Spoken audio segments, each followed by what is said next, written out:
Well, as a lot of you have seen, Trev Lukather released a statement today saying he is no longer in the band Levara that just released their album on Friday, a few days ago. And we're going to have a chat with Trev on our sister channel, Rock History Music, where he will explain his side of it. But the album's come out. It's a fantastic project with singer Jules Galley and drummer Joss Devine. They were the band ZFG, but now known as Levara. Of course, Trev Lukather is Steve Lukather's son, standing firmly on his own ground. Here's our track by track on the brand new Levara album.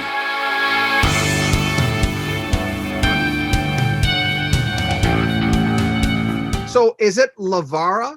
Yeah. How old is this project? I would say the unit of the band is about 3 years, a little over 3 years. We changed the name when we got a record deal because, we were called ZFG before, which is Zero Given, and the label's like, I don't think it's gonna, a lot of territories won't accept that name. And man, we didn't know this was gonna be a band. We did it for fun. It wasn't anything that we thought was going to be a committed situation. We were all in our different projects at the time and we just wanted to have some fun and let loose. So we didn't know, the first instrumental track, I had some crazy riffs, man, that I wanted to have fun and record. And at the time I met Josh, the drummer, and we became roommates actually, because we were both looking for a place at the same time. We met through an engineer friend of mine and they introduced us. Like, oh, you and Josh really get along. You guys should probably jam together, Josh had a band at the time. I was doing my own project with this Biotin Babies thing that was just me writing with a lot of my friends in the biz that I really respect. And, we met and we got along great. And we just happened to be looking for a place to live at the same time. So we became roommates. So Josh is a beastly drummer. And I was like, man, we got to get in the room because his band wasn't showcasing him. It was very pop rock stuff that but not like our stuff you could say is pop rock, but it's really musicianship, arrangements where we like to, I wanted Josh to let loose on everything, So I was like, let's get in the room. I want to go nuts on guitar. I want you to go nuts on drums. So we got in a room, recorded this ridiculous instrumental track, but there was it was ridiculous instrumental, but it was room for let's get some ridiculous, high vocalist on this to really just kind of really bring it to some stratospheric vibes, And so we didn't know what it was called. So we called the instrumental ZFG, Zero Given, because we didn't give up. We had crazy drum, Neil Peart. And then I did guitar, so some crazy riffs. So it was all over the place. So we called it Zero Given. I met Jules a few times in the jam circuit in Hollywood.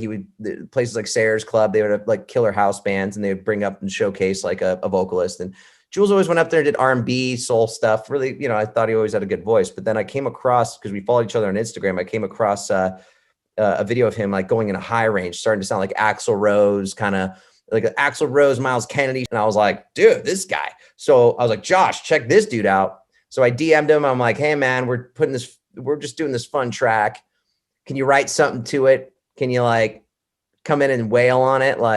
No commitment. It's not a band. Just have some fun. Jules never did a rock thing before. So he was like, dude, I'm totally in. He came into the studio, ripped it apart. It was great. We had fun. And then we brought Sam in and I thought it would be great to have Sam Baccaro on it. And because Sam and I actually at the time, I just did this tour with this rock artist Diamante and I put Sam in the band, and Sam and I never played together our whole lives. We grew up together, but never played together. And it was a blast with Sam, man, and he had that, he had the mic vibes on bass, Is Mike his dad? Mike's his dad. Yeah. Okay. And, so we brought Sam in, and then it was just a lot of fun. We ended up playing one of my really close friend Ryan's birthday. We just got in a room and he's like, hey, can you guys just jam at my party? We're like, sure. So we went in a room, made up 4 songs on the spot, played that Tuesday over the weekend. We played that Tuesday and people really got this reaction where it was like, oh shit, maybe this is something we should really think about. And at that moment we got back in the studio and then it just became a band. But so we went as ZFG, toured, ended up opening for Toto in Europe. And from that, Ed at Mascot saw us play live in Germany. And then we did we were such plug in and play balls to the wall, rock and roll. And then but I'm still a Pop-Tart. And I know Jules was a Pop-Tart too. I wanted more melodic songs. I wanted more songs than like, let's just do crazy riffs. So we were opening for Foreigner. We got this random gig opportunity in the midst of the Toto tour in Germany. And we opened for Foreigner. It was an acoustic set. We never done an acoustic set before. So they had to rent an acoustic guitar for me. We had to, you know, rehearse on the spot in the dressing room. And then Automatic, the riff of Automatic, I just started for the guitar and then it came out. And then we came up with the hook Automatic. And then that's about as far as we got. But Jules and I looked at each other and we're like, yeah, this is something that we should really go towards. So we came back to LA. I called my friend Brandon Paddock. He's a great engineer. He just did the latest like Lady Antebellum stuff. You know, El King, this really cool indie project, The Night Game. Love Brandon. So Brandon flies out from Nashville and records 2 songs of ours. We send it to Mascot. Mascot, since Ed saw us live, he loved the 2 songs. One was Automatic. We started developing our sound, got a record deal. And so then we're like, you know, all of this shit was kind of happening somewhat pretty fast, man, you know? And yeah, I mean, so we got the record deal. Brandon couldn't do our album. So I call up my buddy Ethan Kaufman, who I co-produce records with now. And he stepped in and we made this killer record, man. Only heaven knows. What are you waiting for? Heaven knows. What are you waiting for? Why are you waiting? By the way, Automatic, big sound. Every Journey fan known to mankind will love that song. It's such a great tune. Automatic was, yeah, thank you, bro. Automatic was the start of the sound of what would be Levara, I guess. You know, I mean, we wrote that, like I said early in the interview, in a Foreigner we're opening for Foreigner in a dressing room. We came up with the idea, came home, demoed it. That's what got us our record deal. And yeah, we went to town on that one, man. Yeah, that one is, I would say, the full defining sound and song of our first record.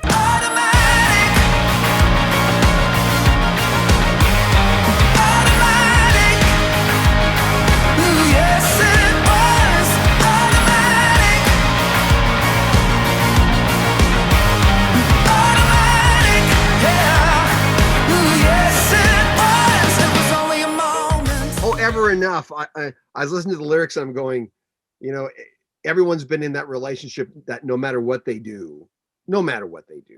Yeah. Sometimes it's not because they're with someone malcontent. It's just sometimes they just love the idea of you loving them. But that is a theme that's a constant theme in rock and roll for good reason, because people who like rock and roll sometimes have a little rock and roll in their relationships. Tell me about that song. Well, yeah, I mean, that was also written with a little bit of tension in the band. I guess, you know, doesn't shock anyone at this point, but, you know, it was written during some tension. And I don't know, I feel it's part, you know, Jules ran with the lyrics for sure on this one. And, you know, I feel a part of it is, the relationship thing, but I think also a part of it was maybe within the band, the tension had a little bit to do with the lyrics as well. Also, this was the first song we recorded for the album. So this kind of defined because I had 40 pedals laying on the floor and it was like, we experimented. So I think this was the kind of like, this was the song that really defined the kind of unique vibe that we were going with, using all these pedals. And then I had the whammy bar solo. It's one of my favorite solos on the record. Kind of went a little crazy and different out of the box. So Ever Enough was built off some tension, but also was the first song that kind of was like a rebirth at the time. And one of my favorite guitar solos. But yeah, it's a really cool call and response, epic tune. Yeah. Do you care that I give everything that I got to you? Is it ever enough? Is it ever enough that I do all I can for you? Is it ever enough? We've been growing miles apart. Tell me how to make it right. Is it ever enough that I'm trying my best for you? Is it ever enough for you? Did I write this down? The rocker, is it On for the Night? Did I write that down? Yeah. Is that the name of the song? Okay. Yeah. On for the Night is really out of the box tune, but we got an email from a fan that we met in Europe, a young girl, and she was going through depression, and she was basically talking about how she wanted to, you know, commit suicide and she didn't want to live anymore. And And, we're going back and forth emails with her and like, of course, like saying, it's not, there's grass is always greener on the other side, man. We all go through the worst shit and feel like so alone and probably feel that, life isn't worth it. But then one day you'll wake up and you'll be like, it wasn't that bad. And you learn from that experience and it makes you a better person, So we wanted to write a suicide prevention song. And that was it. And it's cool because it has this really vibey thing. The lyrics are very deep, but at the end of it, it's that grass is greener on the other side thing. Because then it turns into this happy, cheery party vibe from like these really dark lyrics of like, don't do it. Like, you want to be you want to be someone else, but you don't want to be someone else. You want to be yourself. Like you're unique. You're beautiful. Like it's all about perspective. And, so there's a happy ending. And the crazy thing enough is that my best friend ends up killing himself 6 months later. And, I just wish, he never heard the song, and I'm not saying the song would have done anything, but that's a very close to home subject. So, and also with Sam, with his family. And so I just feel that everything is we can get through everything, man. If you just hang in long enough, you can get through anything. I feel you fight in the dark as you dance with the light, trying to hold your tears from falling out of your eyes, hoping that someone will stop you stepping over the line. I'll be holding you while you're holding on for the night, all for the night, all for the night. A slower one, Allow to Set You Free, as it says in the song. Allow was a very close to home one for me as well. My sister was battling, alcoholism for a while. And she was in a real bad place. And I went to Vegas, and she lives in Vegas, and saw her. It was really bad. We got her into rehab. We checked her in. And I can happily say now that she's a year and a half sober, but it was a very, very, very, so I'm so proud. I've never been more proud of anyone in my life than my sister. You guys are really close, it seems. You guys very, very best friends. But I'm so proud of her, and she's never looked better. They're doing in vitro to have a baby, like all these exciting things happening for my sister that she deserves. So going through that emotional pain that I went through, seeing my sister going through such a hard time and getting her some help, and her being thankfully up to the task of doing that, I came home, and that riff, it's very like, it's just this eerie kind of emotional riff that just poured out of me, man. When I got home, it was like that whole experience just poured out of me in my guitar, and I played it for the guys that next day when I got back. And Jules tripped out. He was like, "Oh my God, man." He was like, "I just wrote these lyrics. This fits with this. Let me just sing it." And he sang it, and it came out, the melodies were coming together. And the crazy thing is, those lyrics match with what I was going through with my sister, but it meant something completely different to Jules, but it also was right on the money of what I was going through. So that was kind of a trippy spiritual unraveling, So that one also too is when we went in the studio, I thought it was really cool for us. I know we got to keep this short, but like, I knew that it was really cool for us to do something a little out of the box with an arrangement wise. And I love, I Will Remember from Toto, obviously. Yeah. And the cool opening of a tom groove, or like Mushunga or something from Jeff, like these really cool. Yeah. You know what I'm saying? Like, and Josh being a massive Jeff Porcaro fan, I said, dude, let's do like a morphing of like, I'll Remember You, Mushunga, kind of like drum tom thing. And we were in the studio, and on the spot came up with that intro. So it's cool that it opens up, boom, boom, boom, very similar, which people, the Toto fans will hear that song and be like, no, that kind of reminds me of this. But like, that was very much on purpose. And that was just all that emotion, man, was, and my solo in that song too, very just from the heart,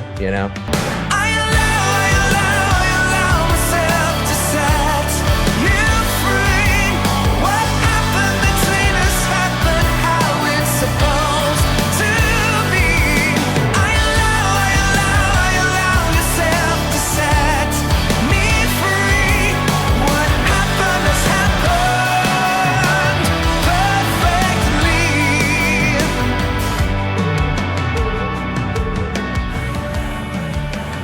Can't Get Over. Tell me about that song. Well, yeah, I mean, exactly what you said. Like, lyrically, once again,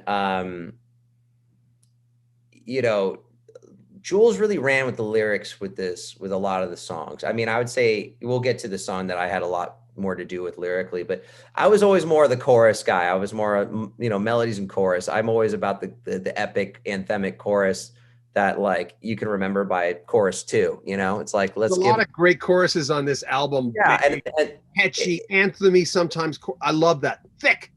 And that's where I could like put my stamp on this other than the music. And it was more of that stamp of anthemic choruses. And we also wanted to make sure that every song we have a crowd vocals. So when we were to play live, every time the crowd, each song had a moment for them to be a part of the show. So, so Can't Get Over was definitely the most poppiest tune on the record, I would say too. And a little more of the poppy lyrics. But this one is the beginning of Steve Perry's involvement. Steve and I have been bros for 14 years now. Always been like a side mentor outside of my dad. Perry's been another mentor to me. And he is just a gem of a human. And I just knew Perry would he likes new bands. He likes being involved in the studio. He likes, hanging out with bands and creating. And I felt that Perry would really love the music because, yeah, like you said, it has a touch of Toto, Journey sounds, a little bit of that. But Jules' vocals, hitting some of the stratosphere stuff that Perry would really love what Jules does too. So I just said, Steve, we're in the studio every day for a month. Here's the address. I would love for you to come and check this out. Swing by when you can. And one day he hit me up. He says, are you there? I said, yeah. He says, coming over. I'm like, awesome. So I tell the guys, Perry's coming by. And of course, you could tell Jules starts shitting himself, but we were working on Can't Get Over. And Perry in the beginning was like, just hanging out. He hung out for one day, just like kind of shot the shit, hung out, was a fly on the wall. Started realizing he really was comfortable with everyone after a while. Like he started realizing, oh, these guys are cool. Okay. It's comforting hang. He said, same time tomorrow? We're like, yeah. So he comes back the next day and we're working this. Now we built the track of Can't Get Over and we're tracking vocals. And Perry starts hearing these harmonies and he's just like singing them out. He's like, you know what, man, I could go in and do it. And we just look at each other. We're like, what? So we never asked him to sing on it because one, I don't ever want to make him feel uncomfortable or try to pressure him to sing on anything. But Perry was digging what we were doing so much. He was just like, I could go in and sing it. And we're just like, please. And he goes in and he's doing harmonies in that tone and that voice. And I was just like, dude, kid at a candy store, man. Like, couldn't believe it. All of us were freaking out. And then he's like, let's do some group vocals. Let's all get in the room.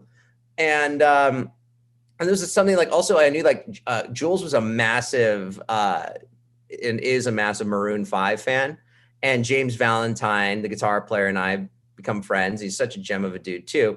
I told James to come by and hang out at the studio. So we're doing group vocals, and there's actually a video on this on YouTube. We're doing group vocals on Can't Get Over.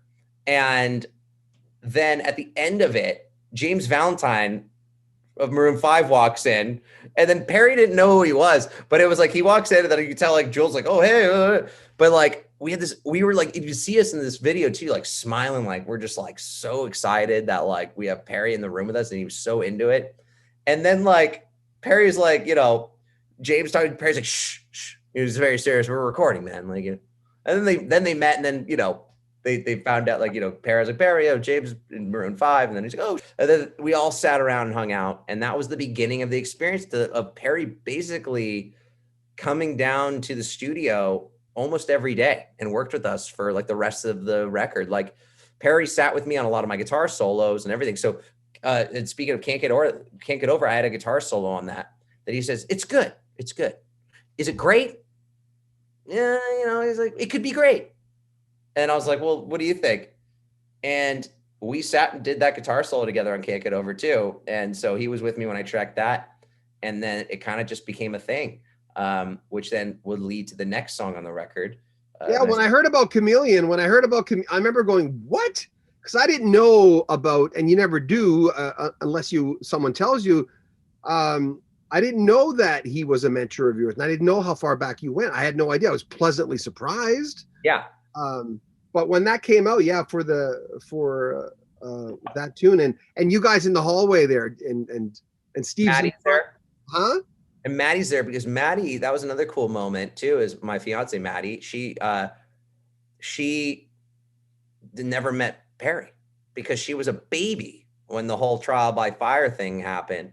So she never knew Steve. So Steve was like this like distant relative of those like that distant uncle that you never met that like sang all of your dad's classic tunes, you know, and you know, she just never got a chance to meet him, even the Rock and Roll Hall of Fame. Like she just didn't get a chance. And so, you know, That's when it happened? they met for the first time in the studio during our record. Not a lot of people know that. And she, you know, it's maybe a private matter. I don't know, but like, it was a really cool moment though, that not only did she get to really have a nice, like, you know, personal experience with Steve, not like meeting him at a Rock and Roll Hall of Fame where it's like just people are just going nuts.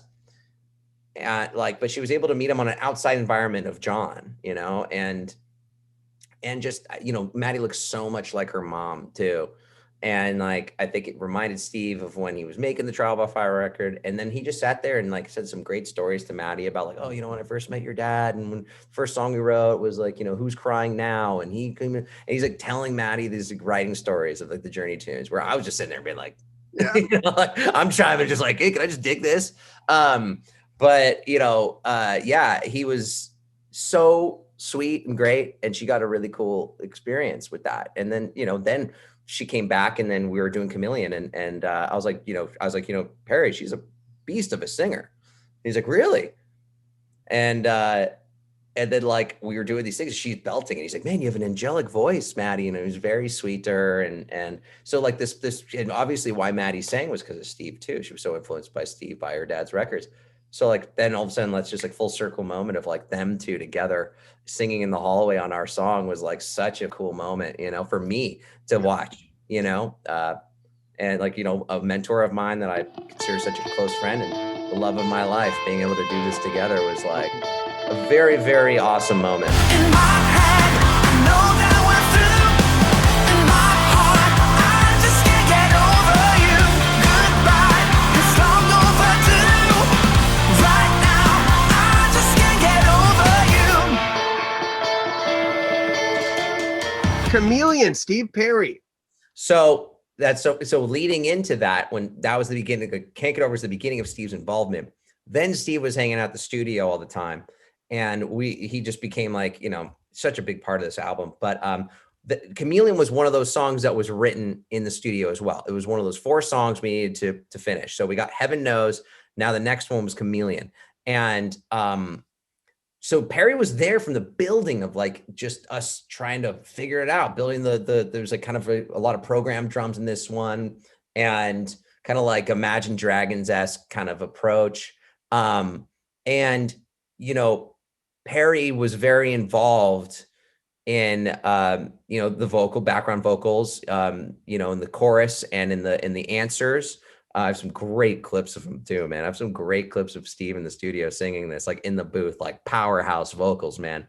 That just like, oh, it's the guy. But so anyway, we were building the track. The guys were in the room. Steve would show up in the morning. We'd get to the studio at like 8:30 in the morning. The guys would show up around 1 or 2. So we'd have all these hours to build these guitar tracks. So Steve wanted to build this, watch me build the guitar And he's stuff. just hanging, enjoying the process. Just hanging, man, the whole time. And just watching me come up with parts and laughing and be like, man, it's tasty shit, man. You know, I love when Perry would pull out his wallet and throw it on the, you know, console, you know, like that, you know. And so we had the bridge of Chameleon and it was just this open space because we were writing it on the spot. It was like, we didn't know what it was going to be. Jules was kind of like going into his own place. He was reading some book called Chameleon. I don't know. He's trying to figure out some spiritual understanding of that. Sorry, but like we were building the track, didn't know what it was going to be. Didn't know if there's any bridge lyrics or bridge melodies we could think of. I had the changes for the bridge, but it was pretty open field. So Perry looks at me and he says, hey man, like we built the track up. He says, why don't we create a stadium guitar solo on this? Like, let's be almost like blatantly simple, like just as simple as it gets. Let's just create an epic stadium solo right now. and just put on the track for these guys to listen to when they come in the room. And I was like, you don't have to pull my arm on this. Let's go. Perry, note for note, sang that solo in Chameleon to me, and he's singing it. He did falsetto, man. It's so powerful as falsetto too. So much like power behind it. It was like my hair was blown back, dude. But he's singing it, and he just says, "Follow me," and I'm following the notes, and that's Perry. That whole solo, man. And then Perry goes, he's like, "Put me in the booth." Goes in, sings falsetto on top of my solo, and that's on the record. That you can, if you hear a tone over my solo, it's Perry's falsetto belting over the solo. So the guys show up, we built the whole guitar track up and play him the solo, and the guys are just like, man, what are we to do to that, So that was that to me was the biggest involvement that Perry had, was that tune. And yeah, I mean, that was an epic moment, dude. That's a great song. Such a great song. Thanks, man. Yeah. And then the video was like, the meaning of like basically all of us being, people on this rock, and just how small-minded we can all be, being, "Oh, you look different, so I hate you," kind of, Yeah. Like it's the beauty of all of us as humans. Doesn't matter your background, your race, your religion, your sexual orientation. It's like, it's just all of us showing the beauty of people. And then, as the video develops, it goes to color, and it's like, oh, like feel good, man. We wanted to express that emotion that we felt with the song itself. So yeah, I mean, Chameleon was just, I love it. I know that I'm doing a long answer on this one, but there's just so much to talk about when it comes to that song. Chameleon, a million ways to hide away.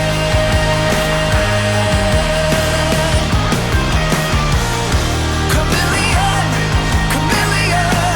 a million ways to hide away.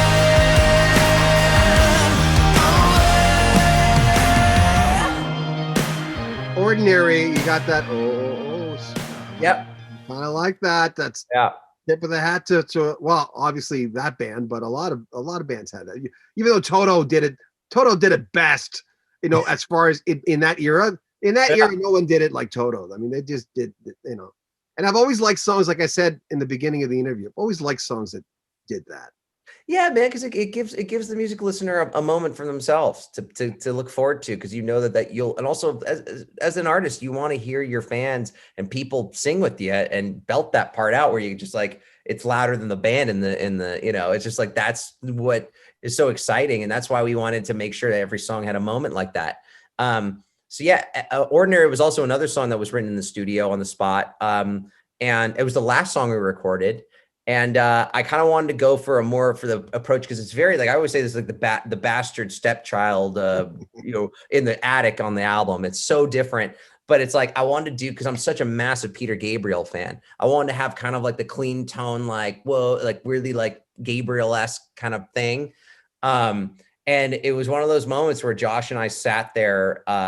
He was doing a drum track, and I just was plugged in direct to him, and we just started figuring out the arrangements. And yeah, that was and also like in the lyrics, like the kind of one of those things where the pre-chorus Love Shack, I wanted to put Love Shack in the song. I was like, let's put Love Shack in there. Such a tongue-in-cheek tune, man. Kind of shocked the label put that out as like a song to be as a single kind of like thing. I always felt that wasn't the right call, but that was a fun one. And then the end of the song, all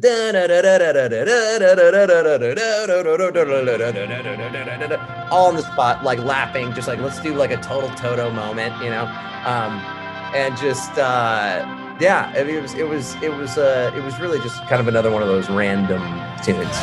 You make me feel like the ordinary.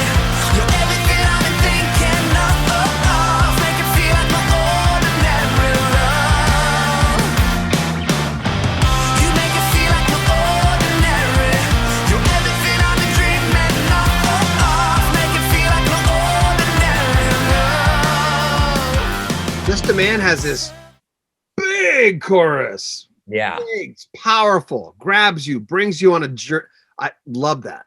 Oh, I love it, man. I'm so happy to hear that. I mean, you know, that one's actually one of the it's the only song that from the old band, the ZFG days, we had a song called Just the Man.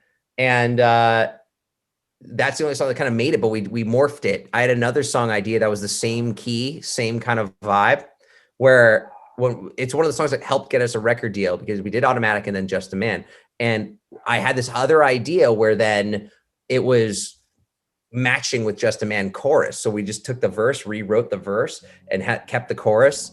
And yeah, and that was just that's a belter, man. That's a crazy tune. But that's one of the old school. That's the oldest song in the book as far as us as a band. I'm just a man. I'm just a man. What you want from me? Put your love on me, baby. I'm just a man. I'm just a man. What you want from me? Put your love on me, baby. No One Above You. There's a song that builds kind of a rock ballady thing. Now that's the lyrically part. That's my biggest involvement. Because I wrote that song for Maddie. So like it was one of those things where I wrote the melody guitar line. You know, I asked, you know, because that was another thing is like it's a band. Like I'm a songwriter. I can write a full song. Like I could do like a, you know, what Toto did. Like Dad comes in with the full song, Paige comes in with the full song, whatever. I could do that, but I always wanted, what I thought made us unique was, you know, giving that each, like especially Jules, like his time to come up with something and make it that thing, which makes the band unique. So with this one, I said, guys, this means a lot to me. I want to write this for Maddie. Like, let me run with the lyrics a little bit. And mainly to Jules. And Jules said, hey man, write them. Let me check it out. And I wrote the lyrics and I sent it to him, and Jules really loved it. And he just kind of switched a couple words to make there's a tension, but I really was all pretty much a whole sappy love song. And then just Jules like, I think let's put some tension in there. You know? And then he helped me a lot with the chorus. And yeah, so that lyrically, that was like a song that was really written for Maddie. The whole song was written for Maddie, in my opinion, you know. And, you know, but also at the same time, Jules was with his girl that he ended up having a baby with, that he's known forever. So and Josh just got married and all these things. So we were all able to really connect to this song as like the love ballad, you know, and then we all can connect to that and bring our heart to that, you know. There ain't no one above you, higher than the endless sky, falling from the world I know. There ain't no one above you, no. There ain't no one above you. We'll have more from Trev Lukather coming up on our sister channel, Rocky Street Music. Check for updates. I'm John Beaudin. This is my show.